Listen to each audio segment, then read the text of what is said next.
प्रधानमंत्री जी ने बिल्कुल स्पष्ट कर दिया था कि ये लड़ाई टेररिज्म के साथ है और टेररिज्म के जो आका हैं जो पाकिस्तान में बैठे हैं, चाहे वहाँ की आर्मी है, चाहे वहाँ का जो है जो पॉलिटिकल एस्टेब्लिशमेंट है, तो उसके ख़िलाफ़ है। ये जो है उन्होंने कहा कि ये जो हुआ है, गोलाबारी बंद हुई है, ये हमने इसको स्थगित किया है क्योंकि लड़ाई अभी भी है और पाकिस्तान के ऊपर आप विश्वास नहीं कर सकते। पाकिस्तान हमेशा धोखा देता रहा है।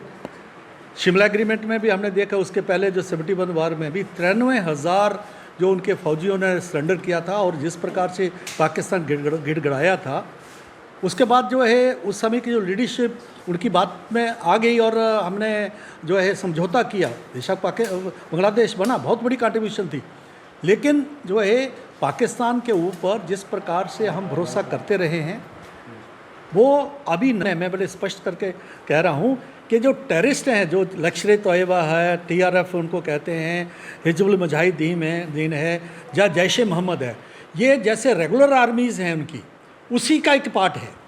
और कहीं ना कहीं अगर एजेंसी से पता करेंगी तो ये हो सकता है कि इनके जो पेरोल पर भी हैं और हो सकता है पेंशन भी लेते होंगे, जो रिटायर हो गए होंगे।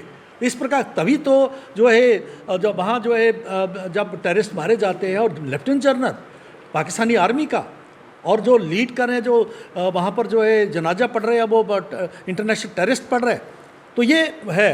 तो इसलिए वो लोग हैं, वो पीछे हटेंगे नहीं।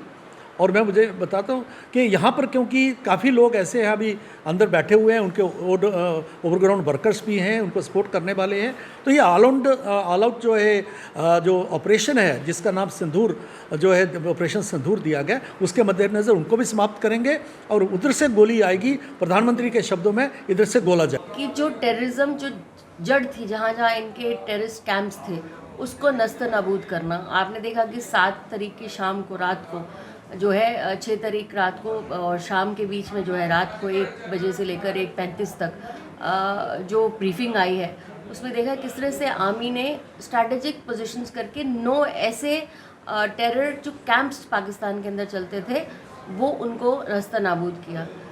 पाकिस्तान ने क्या किया? पाकिस्तान ने इसको ख़त्म नहीं किया, टेररिज्म का साथ देते हुए उल्टा भारत के जो है जैसे जम्मू जैसा क्षेत्र है, श्रीनगर है, रिहायशी इलाकों के ऊपर जो है अपने ड्रोन्स फेंकने शुरू किए और मिसाइल्स फेंकने शुरू किए। तो कहीं ना कहीं उनकी नासमझी और कहीं ना कहीं ये भी दर्शाता है कि उनकी आर्मी जो है, वो देश के लोग जो है टेररिस्ट के साथ खड़े हुए नज़र आते हैं।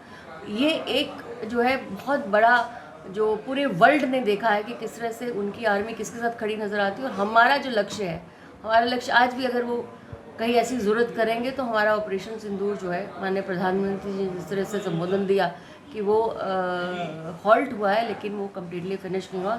अगर ऐसे जनक तो पाकिस्तान है ही, और पाकिस्तान को जिस हिसाब से हमने एक मैसेज दे दिया है और किसी भी प्रकार की आतंकी घटना को युद्ध समझा जाएगा, इस प्रकार का भारत ने कहा है। और जो परसों का राष्ट्र का नाम संदेश में मोदी जी ने अपनी बात कही है कि उसमें टेररिज्म और ट्रेड एक साथ नहीं चल सकता, पानी और खून एक साथ नहीं बह सकते, न्यूक्लियर का जो डर है हमें ना दिखाएं। और सिंधु की संधि पर अभी तक उसमें सरकार फैसला करेगी, ना कुछ इस तरह से उन्होंने सब चीज़ें क्लियर कर दी हैं। मुझे लगता है कि उसके बाद कोई इस प्रकार की बात रहे। जीरो टॉलरेंस जो है सरकार की, भारत की आतंकवाद पे होगी, उसके ऊपर होगी। अगर कोई भी सीज़ फायर तोड़ेगा या हमारे एक गोली चलाएगा तो वहाँ से गोला जाएगा, वो पॉलिसी चलती रहेगी।